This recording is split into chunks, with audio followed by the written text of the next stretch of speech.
বাবেরা নওজওয়ানেরা, আব্দুল্লাহ ইবনে Hudhafa কথা যখন রাজার কাছে পৌঁছে গেল, রাজা বলল, শোনো গো, এখনো ওর চর্বি গলেনি, আরো কয়েকদিন রাখো, তারপরে দেখবে এমনি এমনি ঠান্ডা হয়ে যাবে।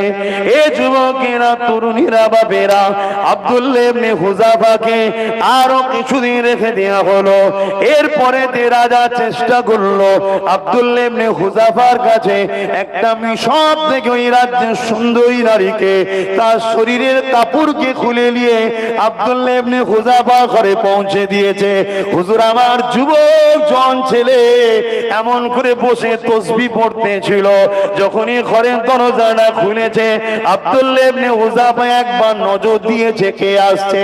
যখনই দেখেছে একজন উলঙ্গ নারী আসতে লেগেছে, আস্তাগফিরুল্লাহ বলে আল্লাহু আকবার বলে সিজদায় পড়েছে।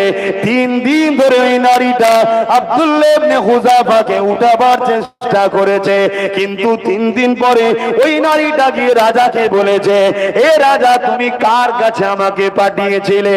এই সমাজের যুবক তো দূরের কথা, খারাপ নেবেন না, হাকিকাত বলছি, বয়স্ক কোনো মানুষও যদি আমার শরীরকে দেখে সে দিবানা হয়ে যায়।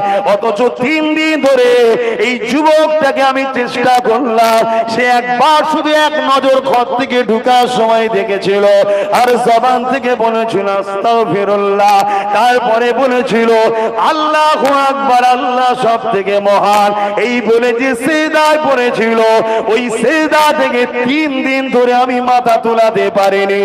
আমি যেন একটা পাথরকে লাগাতে ছিলাম, ও যেন কোনো মানুষ নয়, একটা পাথর। আমি আজকে সাক্ষী দিচ্ছি, যার দিন তাকে এতটা মজবুত ইমানদার, এই দিন হলো সত্য দিন।